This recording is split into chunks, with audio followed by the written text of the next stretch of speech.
तो पूतना मोक्ष की जब कथा को परीक्षित जी ने सुना तो वे 7वें अध्याय के प्रारंभ में ही प्रश्न करते हैं, ये न येनावतारेण भगवान हरिरीश्वरः करोति कर्णरम्यानि मनोज्ञानी च न प्रभो।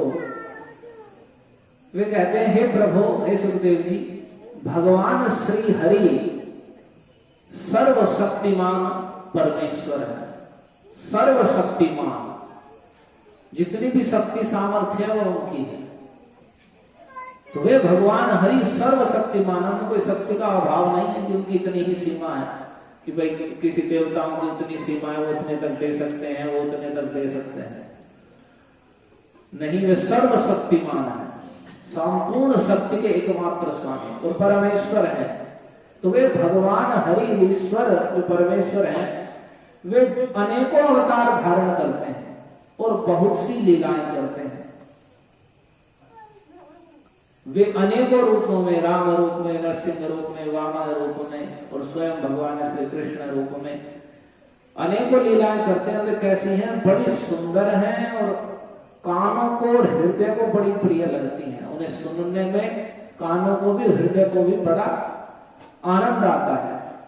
तो मनोज्ञानी च न प्रभु, हे प्रभु, मेरे हृदय को भी उन्हें सुनने में बड़ा आनंद आता है।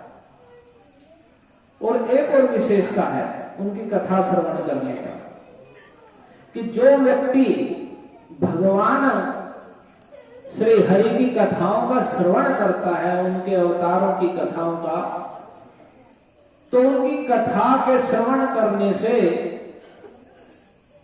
जो अन्य संसारिक विषय भोग की तृष्णा है, विषय भोगों की लालसा है हृदय में, ये हो जाए, वो हो जाए, ये विषय भोग मुझे प्राप्त हो जाए, ये हो जाए, वैसा हो जाए, ऐसा हो जाए, तो जो ये विषय भोग की तृष्णा है ये तो दूर भाग जाती है। विषय भोग की, विषयों की तृष्णा दूर भाग जाती है और भगवान की कथा में जो रुचि है वह आ जाती है। भगवान की कथाओं में रुचि बढ़ जाती है। और सत्वं शुद्धत्व चिरेण पुंसा, और जो जीव भगवान की उन कथाओं का श्रवण करता है उसका शीघ्र ही अंतःकरण, उसका हृदय शुद्ध हो जाता है। हम शरीर को शुद्ध करने के लिए, साफ करने के लिए स्नान करते हैं, अनेक प्रकार से साबुन आदि लगाते हैं, कपड़े धोने के लिए सर्फ में धोते हैं, लेकिन हम ये विचार नहीं करते हमारा हृदय दूषित हो जाए। दूषित वस्तुओं को देख कर सुन करके दूषित होता है। कपड़े भी गंदे होते हैं तो शरीर भी गंदा होता है, तो हृदय भी तो गंदा होता है। तो हृदय की शुद्धि तो हम करते ही नहीं है, बल्कि वो और गंदा ही होता चला जाता, और दूषित होता होता इतना दूषित हो जाता है कि वह व्यक्ति स्वयं ही अपने मन से परेशान हो जाता है। कितने व्यक्ति मिलते हैं ऐसे कि सब कुछ है, भगवान का दिया हुआ धन संपत्ति है और ये मन में शांति है, ये बड़ा दुख है, क्योंकि हृदय इतना दूषित हो जाता है, वह शांत और सदा अप्रसन्न हो जाता है। जैसे कपड़े जब गंदे हो जाते हैं तो बुरे लगने लगते हैं, तो वैसे जब हृदय दूषित हो जाता है तो उसमें कभी शांति सुख हो ही नहीं सकता। तो वो हृदय शुद्ध कैसे होगा? कपड़े तो हम सर अपने धो के साफ कर लेंगे, साबुन लगा के साफ कर लेंगे, लेकिन हमारे हृदय में काम, क्रोध, लोभ, ईर्ष्या से भरे पड़ेंगे, कैसे साफ होंगे? ये कैसे शुद्ध होंगे? तो कह रहे वही भगवान श्री हरि के उन लीला अवतारों की कथा को श्रवण करने से, कानों से भगवान की कथा का श्रवण करने से वह हृदय भी शुद्ध हो जाता है। तो हृदय की शुद्धि, इसलिए भगवान चैतन्य महाप्रभु ने शुरू में ही कहा कि जो कृष्ण संकीर्तन है, कृष्ण के नाम का, उनकी गुण महिमा लीला कथा का जो कीर्तन है, श्रवण है, वो क्या है? चेतो दर्पण मार्जन। वह हृदय रूपी, चित्त रूपी दर्पण का मार्जन कर देने वाला है, हृदय को स्वच्छ कर देने वाला है, जिससे उसमें फिर भगवान निवास कर सके। हम दूषित हृदय में भगवान को नहीं बिठा सकते। हम हृदय में छल, कपट, काम, क्रोध, लोभ भर रखा है हमने, हम सोचे नहीं भगवान हमारे हृदय में आ जाएंगे, तो कभी नहीं आएंगे। एक सामान्य व्यक्ति भी साफ जगह को ढूंढता है बैठने के लिए, तो भगवान क्या हृदय में वैसे ही आ जाएंगे? दूषित हृदय में नहीं, स्वच्छ हृदय में आएंगे। तो वो हृदय भी स्वच्छ भगवान के नाम का संकीर्तन, उनकी कथाओं का श्रवण करने से वह हृदय शुद्ध होता है। और कोई उपाय नहीं, और किसी प्रकार से हृदय शुद्ध नहीं होता है। और दूसरे अनेक प्रकार के योग ध्यान तपस्या आदि करने से भी हृदय की वैसी शुद्धि नहीं होती है जैसी कृष्ण कथा से होती है। हरे कृष्णा कृष्णा कृष्णा हरे हरे, हरे राम राम राम। तो जब हृदय शुद्ध हो जाता है कृष्ण कथा सुनने से और विषय भोगों की तृष्णा चली जाती है, भगवान की कथा में रुचि होती है, और क्या होता है तो कह रहे हैं भगवान के चरणों में भक्ति की प्राप्ति हो जाती है। भगवान के चरणों में भक्ति सेवा भाव उदित होता है।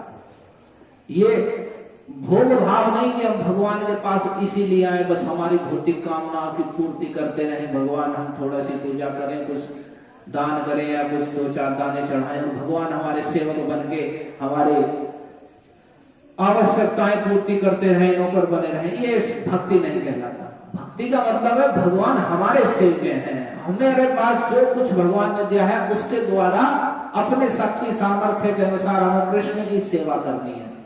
तो भगवान की सेवा की इच्छा का नाम है भक्ति। ये नहीं कि किसी कामना से प्रेरित होके काम बनाने के लिए हम भगवान के पास जा रहे हैं, हम तो बहुत बड़े भगत हैं। नहीं, हम भक्त हैं भगवान के। जब हमें भगवान ने जो कुछ दे रखा है उसे भगवान की सेवा में चरणों में उनके अर्पित कर रहे हैं, उसके द्वारा भगवान को संतुष्ट करने का प्रयास कर रहे हैं। तो जो हम भगवान की सेवा भावना से भगवान के आरती पूजा भगवान का नाम संकीर्तन आदि करते हैं तो वह भक्ति कहलाता है। तो भक्ति कैसे प्राप्त होती है? तो भगवान की कथा का श्रवण करने से। जैसे आपने सुना कि जो पूतना मोक्ष की कथा का श्रवण करता है श्रद्धा पूर्वक, तो वह भगवान गोविंद के चरणों में रति प्राप्त करता है, प्रेममय भक्ति प्राप्त करता है।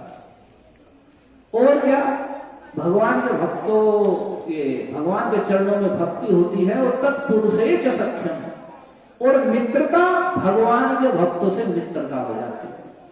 ये कथा सुनने के 5 लाभ बताए हैं परीक्षित जी ने। यच्छन वतोपैक्यरतिर वितृष्णा सत्वं च शुद्धत्य चिरेण पुंस भक्तिर हरौ तत्पुरुषे च सख्यम तदेव हारम वदमन्य से चेत। देखो ये 5 चीजें लाभ होती हैं, भगवान के चरणों में भक्ति उत्पन्न हो जाती है और भगवान के भक्तों से मित्रता हो जाती है, प्रीति हो जाती है, और जो संसारी या दूषित लोग हैं उनका संग छूट जाता है। इसका विपरीत अर्थ में दोनों अर्थ है। भगवान के भक्तों से मित्रता होती है और जो दुर्जन लोग हैं उनसे अपने आप ही दूरी हो जाती है। तो ये सारा लाभ भगवान की कथा सुनने से होता है। ये कौन बता रहे हैं? जिन्हें लाभ हो रहा है महाराज परीक्षित, कि हृदय शुद्ध हो जाता है, विषय भोग की तृष्णा चली जाती है, भगवान की कथा सुनने में प्रिय लगने लगती है, रुचि हो जाती है, भगवान के चरणों में सेवा भाव भक्ति हो जाती है और भगवान के भक्तों से मित्रता हो जाती है। ये सारी चीजें भगवान की कथा श्रवण करने से होती हैं, उनके लीला अवतारों की। तो हे परीक्षित, हे सुखदेव जी, तदेव हारम वदमन्य से चेत, लेकिन कितने दीन भाव से कह रहे हैं कि देखो यदि आप मुझे उन कथाओं को श्रवण करने का अधिकारी समझते हो कि हाँ ये परीक्षित कथा सुनने का अधिकारी है, तो आप भगवान की उन्हीं मनोहर लीलाओं को सुनाइए, क्योंकि उन्हें सुनने से ये सब लाभ हो जाते हैं। भगवान के चरणों में सहज ही भक्ति हो जाती है। तो भगवान की कथा सुनने से तो आप भगवान की उन्हीं मनोहर लीलाओं का वर्णन कीजिए, क्योंकि यदि आप मुझे सुनने का अधिकारी समझते हैं। फिर कौन सी लीला वर्णन कीजिए? तो पहले कह रहे हैं देखो जो अभी बाल्य लीला सुनाई है ना आपने, ऐसी ही अथान्य तपि कृष्ण से का चरितम अद्भुतम मानुषम लोकमासाद्य जाति मनोरुंधता, कि देखो भगवान श्री कृष्ण ने मनुष्य लोक में प्रकट होकर के, मनुष्य लोक में अवतार लेकर के मनुष्य जाति या गोप जाति के स्वभाव का अनुसरण करते हुए वे ऐश्वर्य प्रकट नहीं किया कि भगवान आए जैसे नरसिंह रूप में प्रकट हुए तो पूरे भगवान के ऐश्वर्य में आए, हिरण्यकशिपु को पकड़ा और काट कर फेंक दिया, सारे असुर मार दिए। लेकिन यहाँ आए हैं तो मनुष्य लोक में अवतार लेके बिल्कुल मनोचित और गोप जो भगवान की तज जाति, भगवान की जाति है, गोप जाति है भगवान की, नित्य है कि वे गोप है, गोपाल है कृष्ण। तो गोप जाति के स्वभाव का अनुसरण करते हुए या मनुष्य जाति मनुष्य लोक में अवतार लिए मनुष्यों के स्वभाव का अनुसरण करते हुए उन्होंने बहुत सी बाल लीलाएं की हैं और वे सारी की सारी अत्यंत अद्भुत हैं, बड़ी आश्चर्यचकित है। रहते तो वे सामान्य बच्चे जैसे हैं, लेकिन जो वे लीला करते हैं वे बड़ी अलौकिक और बड़ी आश्चर्यजनक होती हैं, जैसे पूतनावध की हुई, इतनी आश्चर्यजनक। तो इसलिए आप उनकी सारी ये आश्चर्यजनक जितने भी तोका चरित बाल चरित है कृष्ण का, वो सारा का सारा आप मुझे सुनाइए। उनकी सारी बाल लीलाओं को, जो दूसरी दूसरी बाल लीलाएं हैं, वे सब की सब मुझे सुनाइए। तो उनके इतने सुंदर प्रश्न को देख करके, देखो ये होता है सुनने वाले की योग्यता। जो कथा सुन रहा है, कथा सुनने का लाभ क्या है उसे स्वयं पता चल जाता है कि कथा सुनने से मुझे क्या लाभ हो रहा है। तो वे महाराज परीक्षित उसी लाभ से प्रेरित होकर के कि सहज ही भगवान के चरणों में प्रीति हो जाती है, हृदय शुद्ध हो जाता है, विषय भोग की तृष्णा दूर भाग जाती है, भगवान के भक्तों से मित्रता हो जाती है। इतने सारे लाभ जो अन्यत्र कहीं नहीं हो सकते, वे सहज ही भगवान की कथा सुनने से हो जाते हैं। तो उन्हीं कथा को आप सुनाइए, उन भगवान की बाल लीलाओं को सुनाइए। तो उनके ऐसा कहते ही सुखदेव जी ने कहना प्रारंभ कर दिया, कदाचित् उत्थानिकतौ तुकाप्लवे जन्मर्क्षयोगे समवेतयोषिताम् वादेत्रगे तद्विजमन्त्रवाचकैश्चकार सूनो रभिषेचनं सती। तो सुखदेव जी कहते हैं कदाचित, यानी एक बार का समय है। एक बार का क्या समय है कि भगवान 3 महीने के हो चुके थे, और 3 महीने के होने के बाद भगवान ने करवट बदली थी। जैसे छोटा बच्चा होता है वो सीधा लेटा रहता है, लेकिन जैसे उसे माता पिता जो उसके पास है वही उसे करवट दिलाते हैं, लेकिन जब वह कुछ और सामर्थ्य वाला हो जाता है तो करवट लेता है। तो भगवान ने बिल्कुल ना मनुष्य जाति तक जाति मनोरुंधता, मनुष्य जाति का अनुसरण करते हुए 3 महीने तक भगवान को ऐसे सीधे लेते रहे। और जब 3 महीने के हुए तो उस दिन भगवान का जन्म नक्षत्र भी था, जन्म दिवस था, और उन्होंने उस समय करवट बदली थी। तो उत्थानित कौतुकाप्लवे, तो उनके करवट बदलने के कारण उत्सव मनाया जा रहा था, और साथ ही साथ उनका जन्म नक्षत्र भी था। यह एक विशेष बात है कि जो जन्म दिन है वह नक्षत्र के अनुसार मनाना चाहिए। जब जन्म हुआ है, ये नहीं कि उस दिनांक में हो गया, उस तारीख को हुआ है, उस तारीख को मना रहे हैं जन्मदिन। ये अंग्रेजी तिथि के अनुसार, अंग्रेजी दिनांक के अनुसार नहीं जन्म मनाना चाहिए। जिस तिथि में हुआ है, उस तिथि में जन्मदिन मनाना चाहिए। जो कोई बच्चे का, जिसका भी जन्मदिन मना रहे हैं। भगवान का जो जन्मदिन है, देखो जन्माष्टमी अष्टमी के दिन मनेगा, रामनवमी नवमी के दिन, गौर पूर्णिमा फाल्गुनी पूर्णिमा के दिन, तो तिथि के अनुसार भगवान का जन्म दिवस मनाया जाता है। तो जो हम जन्म दिवस आदि मनाते हैं तो वह नक्षत्र के अनुसार, तिथि के अनुसार मनाना चाहिए, ना कि अंग्रेजी तारीख के अनुसार कि 2 तारीख को, 3 तारीख को, 4 तारीख को ऐसे मनाया नहीं, उससे कोई लेना देना नहीं। तो जन्मदिन कैसे मनाना चाहिए उसका भी आप सुनेंगे कि भगवान का जन्मदिन कैसे माता यशोदा मना रही है। हमारी जो वैदिक परंपरा है, शास्त्रीय परंपरा है, वो जन्म दिवस मनाने की या उत्सव मनाने की कैसी है। जो आजकल आसुरी हो गया है ना, कुछ भी उत्सव मनाना है, पूरे असुर बन के दारू पियेंगे और जी पूरे डीजे बजेंगे, हाई बेस करके अश्लील गाने बजाए जाएंगे उसमें, और उपद्रव मचाएंगे और कहेंगे कि हाँ हाँ उत्सव मना रहे हैं। तो घोर उत्सव का मतलब है कि उस वातावरण को और मंगलमय कर देना। लेकिन आजकल जितना थोड़ा सा मंगल वहां होगी तो उसे और अमंगल कर देते हैं, और अशुभ वातावरण कर देते हैं। तो यहाँ जब भगवान के जन्मदिन का समय है, उन्होंने करवट बदली है, तो उनका उत्सव, अभिषेक उत्सव मनाया जा रहा है। तो उस समय क्या अवस्था है, समवेत योषिताम, तो बहुत सारी गोपियां वहां पर माता यशोदा के घर में आई हुई है, बहुत सी स्त्रियों की भीड़ लगी हुई है, और गाना बजाना हो रहा है। वादित्र गीत द्विज मंत्र वाचक, गाना बजाना हो रहा है, मृदंग बज रही है, करताल बज रही है, वीणा आदि जो दूसरे यंत्र वे बज रहे हैं। जो कुछ गायक लोग हैं, जो गाने वाले हैं, भाट आदि, वंदीजन आदि, वे सब आकर के गा रहे हैं, उत्सव मना रहे हैं। तो वे सब अनेक वाद्य यंत्रों के द्वारा गा रहे हैं, भीड़ लगी हुई है, विशेषकर स्त्रियां आई हुई हैं बाल कृष्ण के उस उत्सव को मनाने के लिए, उनके जन्म दिवस और करवट बदलने के उत्सव को।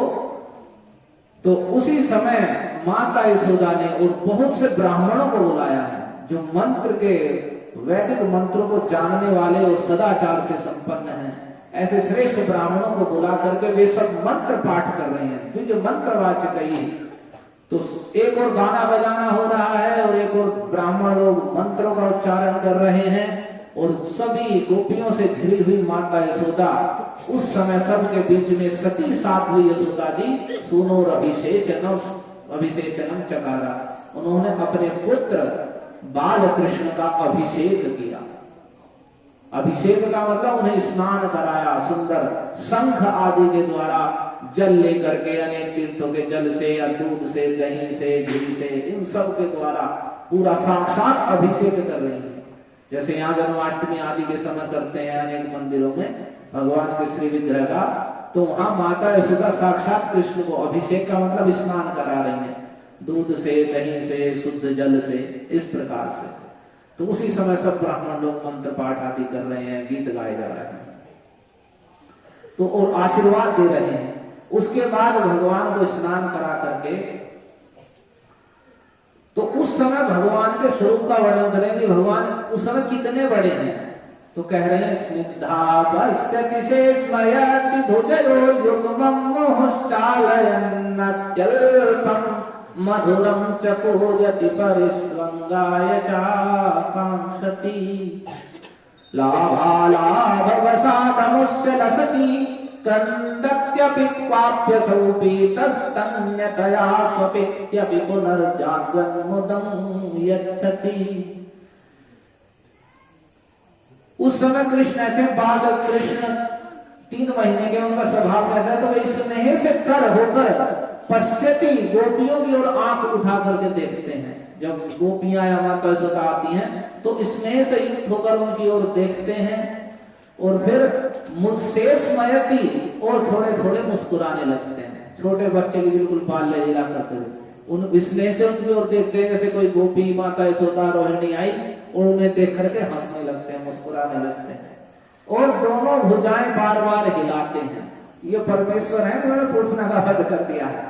ये दोनों हाथों को बार बार भुजयो जो मुहुश्चाल बीच बीच में हिलाते हैं बच्चे की भांति, और हिला करके और बोलते कैसा है, तो कह रहे मधुरम चकुजति, और बड़े मधुर स्वर से। भगवान का तो मधुरम मधुरम मधुरम मधुरम मधुराष्टकम है, जिसमें कृष्ण का सब कुछ बोलना, उठना, चलना, हिलना, डुलना, सब कुछ मधुर ही मधुर बताया गया है। मधुर का मतलब बड़ा मीठा, आकर्षण करने वाला। तो वे बाल कृष्ण दोनों भुजाएं हिलाते हैं और बड़े मधुर स्वर से थोड़ा थोड़ा पूछते हैं, थोड़ा थोड़ा बोलते हैं, बड़े मधुर वाणी में। जैसे बच्चा आवाज लगा के आवाज करने लगता है, इस प्रकार से वो बड़ी मधुर होती है।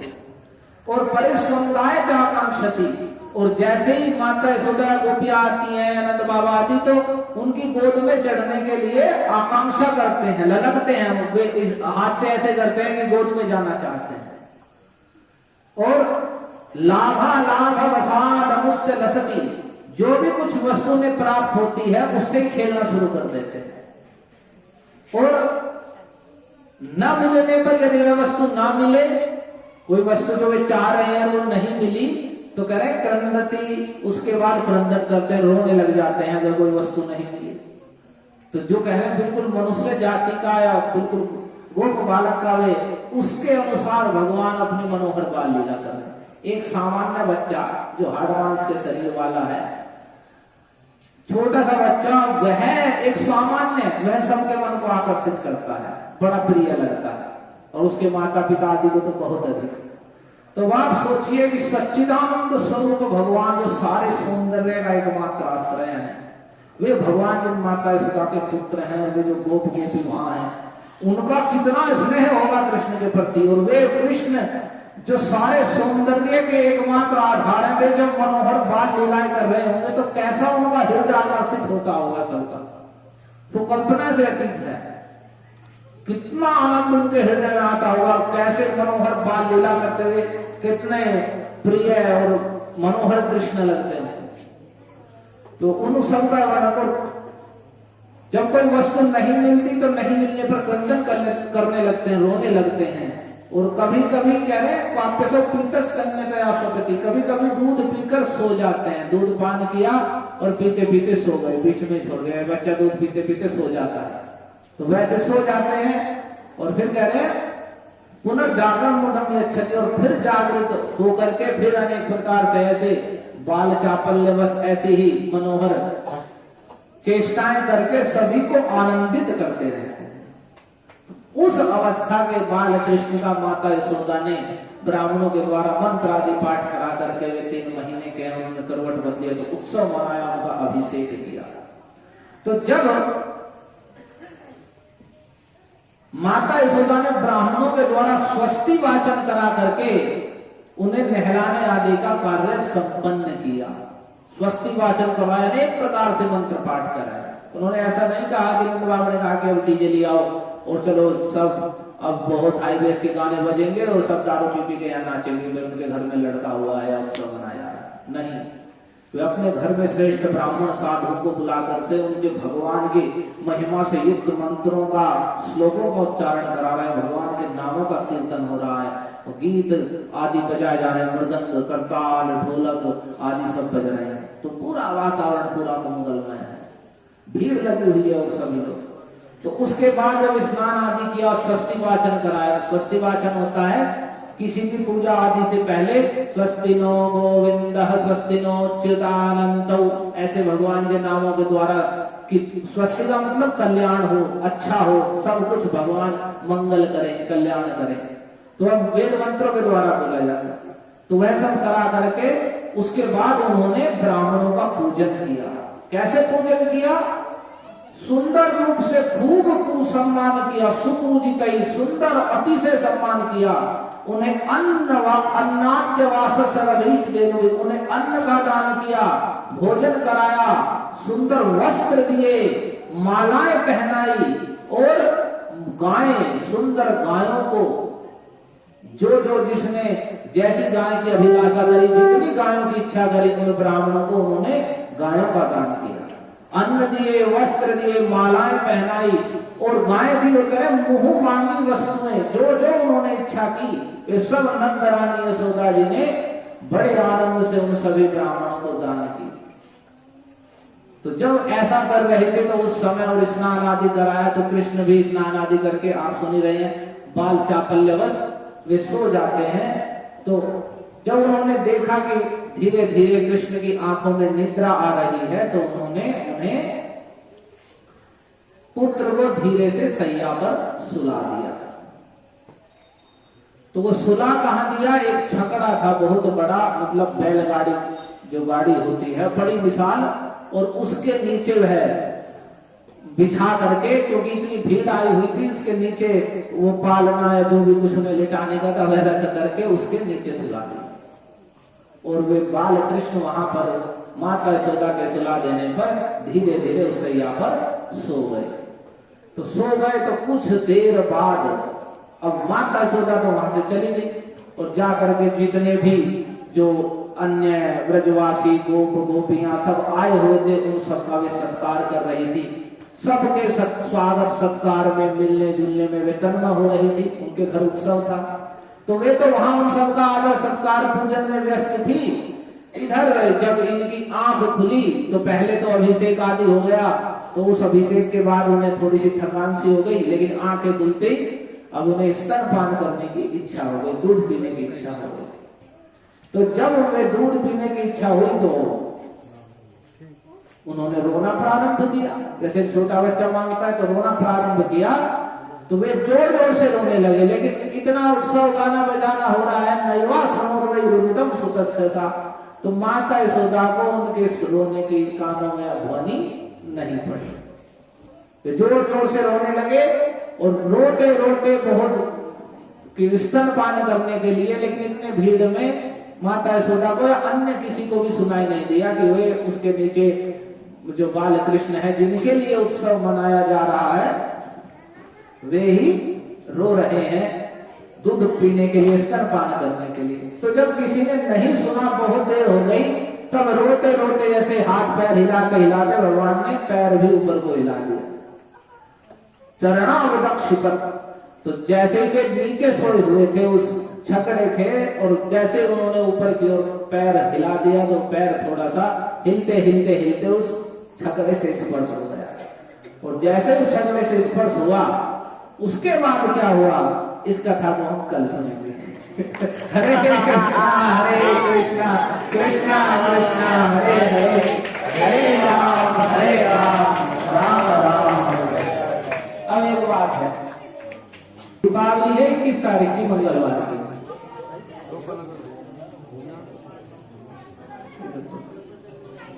21 तारीख मंगलवार की दीपावली है। अब कहो कैसे? तो दीपावली कब मनाई जाती है? कार्तिक मास की अमावस्या तिथि को। तो दीपावली किस लिए मनाई जाती है?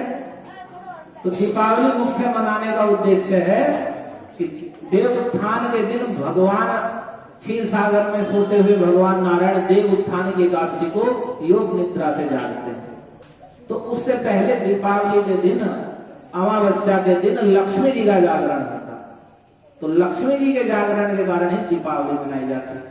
और भी प्रचलित है लोगों में कि भगवान राम भी रावण का वध करके जब आए थे तो दीपावली के दिन आए।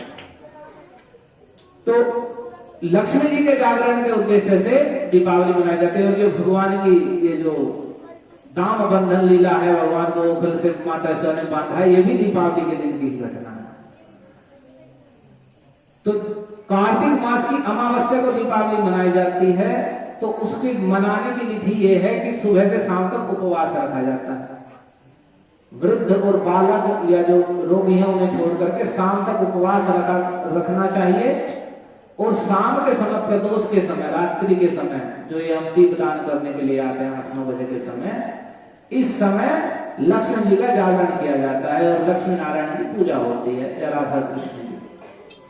तो उसी कारण से वो जागरण कैसे होता है? तो जो स्त्रियां हैं, विशेष करके स्त्रियां और ब्राह्मण, वे दीप की मालिका बनाए, यानी दीप की बहुत लंबी, अवली का मतलब होता है रेखा, बहुत लंबी रेखा बनाई जाए दीपों की, और उन्हें दीपों को जला करके या हाथ में लेकर के और भगवान के नाम संकीर्तन आदि के द्वारा, और एक दो मंत्र है, श्लोक है, उसके द्वारा लक्ष्मी जी को जागरण करना चाहिए।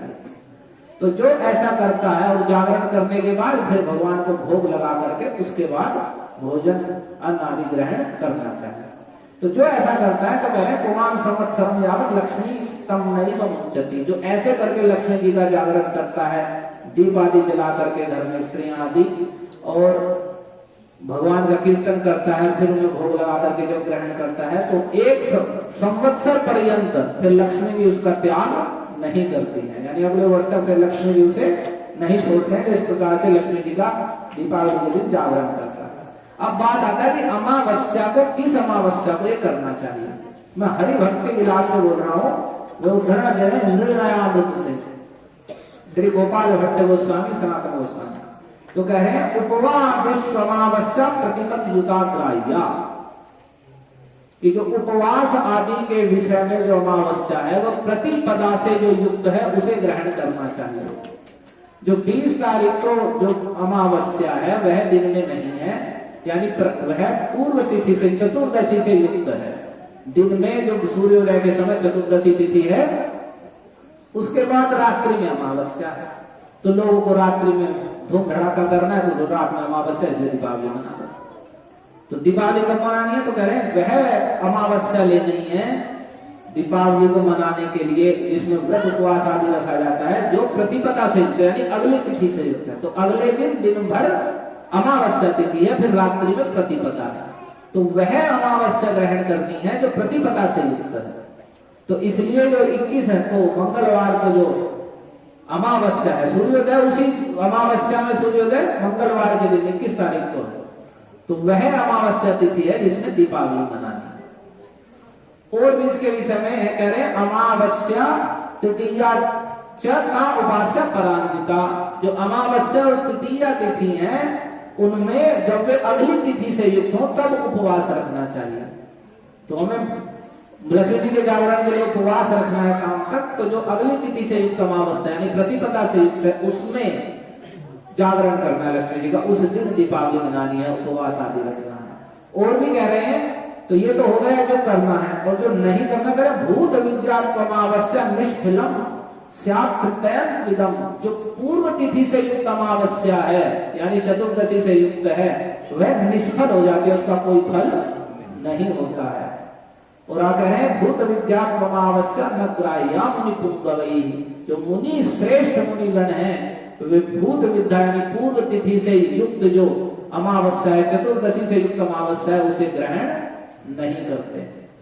तो श्रेष्ठ मुनिगण उसे ग्रहण नहीं करते हैं।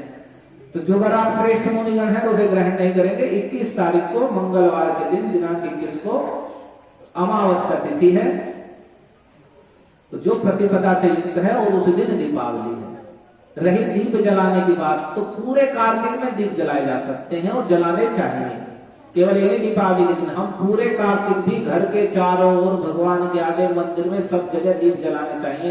किसी पूरे कार्तिक दीप जलाने का अत्यंत महत्व है, बड़ी अद्भुत महिमा है, वो आपने सुनी जो पहले कथा में आया। तो दीप जलाने में किसी दिन कोई भी वो नहीं है समस्या, चाहे वो आप 20 को जलाएं, 19 को जलाएं या किसी भी, पूरे कार्तिक दीप जलाने चाहिए। लेकिन जो लक्ष्मी जागरण है, पिछली बार हमने यहाँ भी करवाया था लक्ष्मी जी का जागरण, तो इस बार भी कराएंगे। तो आप उस दिन 21 तारीख को मंगलवार के दिन ऐसे ही जैसे कथा में आ रहे हैं ऐसे आना चाहिए। तो उस दिन लक्ष्मी जागरण भी कराएंगे उस विधि से जो श्लोक लिखा है उसे बोल करके, और उस दिन दीपावली मनानी है। अगर आपको उपवास आदि रखना है शाम तक और फिर भगवान को भोग लगा के खाना है तो 21 तारीख को दीपावली मनानी है। ये आपको शास्त्र के प्रमाण देके बताया कि पहली जो अमावस्या उसे नहीं मनानी, जो अगली प्रतिपदा से युक्त है उसे ही श्रेष्ठ मुनिगण मनाते हैं हरि भक्ति विलास के द्वारा। तो आपको अमावस्या कब मनानी है? दीपावली, यानी जो दीपावली पूजन करते हैं वह 21 को करना है, और उससे अगले दिन गोवर्धन पूजा है। और गोवर्धन पूजा का भी शास्त्र में विधान है कि प्रातः काल गोवर्धन की पूजा करनी चाहिए, शाम के समय नहीं, प्रातः काल।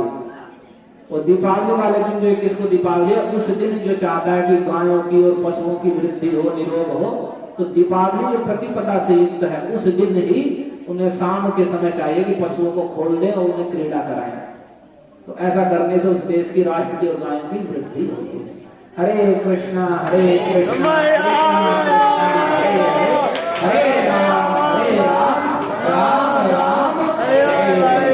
ग्रंथराज श्रीमद् भागवतम की कथा महोत्सव की, दामोदर मास महोत्सव की, वैष्णव भक्त वृंद की, प्रभुपाद की, हरे प्रेमानंद हरे।